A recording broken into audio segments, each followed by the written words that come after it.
Does the idea of a career change while working full-time feel impossible? We're going to break down for you how to make that work and successfully make a career transition while working full-time without getting burnt out. So I'm Rebecca. I'm Sophie. And together we have over 16 years of combined career coaching experience, helping people get clarity on what they want to do for their career. Changing careers can feel like fixing a plane while you're flying it or fixing your car while you're driving it. How do you find the time to make that transition? So, Sophie, what do you think are some of the biggest mental hurdles people face when it comes to transitioning into a new career while they're working? I think a huge mental barrier is not believing it's possible. Sometimes that protects us from having to do the things to make it possible because it's not easy. Oftentimes you can pivot, for example, and make similar, sometimes even more amount of salary, or you can get the benefits, or whether that's extended or not. But just to say that you can get creative about how to do it, but oftentimes it's outside of our comfort zone. So instead we don't believe it, or we say it's not possible. It's great for keeping us safe. Yes, I like that point. It can feel impossible, which is a great excuse to not do anything or take any action. So I guess step one is to believe that it's possible for you and that you can do it. And hopefully what we talk about today is going to help you believe that even more. Yeah. And we're going to give you some practical steps that you can take to get going if you've been holding off on making a transition because you don't have the time or energy. 3 tips for helping you transition while you're working full-time. First is putting limits on the amount of time that you'll spend on your career transition. So whether you're looking for clarity as a first step or you know what you want and you just need to make it happen, set aside an amount of time that works with your schedule and the amount of energy you have. It could be 1 hour a week. It could be 5 hours a week. And then break it into time slots that will go onto your calendar. So maybe it's 30 minutes twice a week, Tuesday, Thursday, put in your calendar, or it's 2 hours on Saturdays and you're going to block off that time.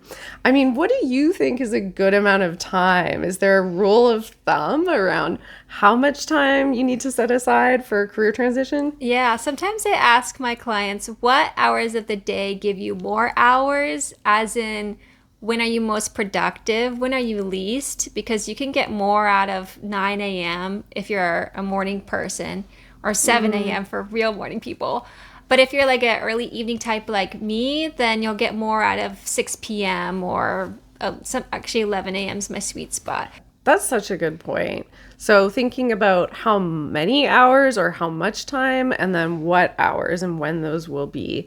The main thing, there's no right or wrong answer, but the main thing is that you choose an amount of time that feels sustainable to you, because making a career change is a long game. It's going to take 3 months. It'll take anywhere from 3 months, statistically, anywhere from 3 months to 12 months, maybe up to 18 months. So you want something that you can commit to every week. Pause the video right now, write down how much time and what time, and put it into your calendar now so that you aren't just sitting down and thinking that you have to do endless amounts of time on your career transition, because you can always be doing more. So it's easy to avoid it if you don't have those set blocks of time. So this is really basic stuff. But sometimes you just need someone to tell you to do it. Yeah. So this is that. Yeah. Can I also add something to that, Yes. that time that you're spending?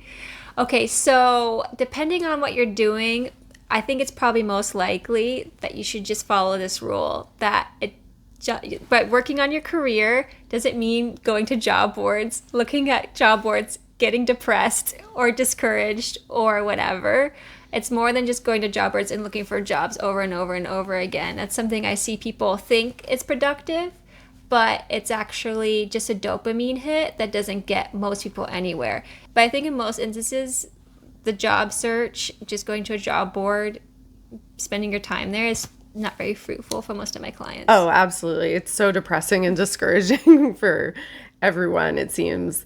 So, absolutely. That's in the like what not to do when you're changing careers categories, spending your time looking at job postings. Don't do it. So, this really gets us into the next thing, which is how to spend your time. When you have those time blocks set up, you want to know how you're going to spend that time ahead of time, and you want to have that planned out. There's ways to spend your time that are better than others, and we're going to get into that. We've already talked about what not to do with that time. But the main thing is starting with setting down some goals every week of what do you want to do? Maybe you want to reach out to 5 people for informational interviews, or maybe you want to spend 1 hour every week working on a course towards a certification that you're getting to help with your career transition. The main thing is you have clear, defined goals of how you're going to spend that time. So then when you do go and sit down to work on something related to your career transition, you are sure of what you're going to be doing. You can be productive. You're less likely to avoid sitting down that way when you know exactly what you have to do. So true. It's a mental load to have to like think about the plan as you're trying to do it. Even if you just spend one, if you spend a slot planning for the next slot, I feel like that's more productive than sitting down and trying to do it. Yeah. So you could have, for the first 10 minutes of your hour that you've set aside, you're going to spend actually planning out how you're going to spend the time. So good. The third thing, if you're looking to make a career change with a full-time job, is to set boundaries on your time at work. This isn't always possible, so the next step we're going to talk about what to do if you really just can't find the time. But if you're able to, set some of those boundaries around taking work home or when you're leaving the office, when you're shutting off your computer for the day, and do the best you can with that. It's not going to be easy for some people, but it's going to be so good for you to do it, because if you find yourself in a career, in a role that's not working for you, it could have something to do with the fact that you haven't held strong boundaries before, and now you have to learn how to do that. The next role will depend on you first of all, you have to find your boundaries, but then it's not going to happen unless you hold to it. So practice with your current job, because that might also feel lower stakes than when you really care about something later.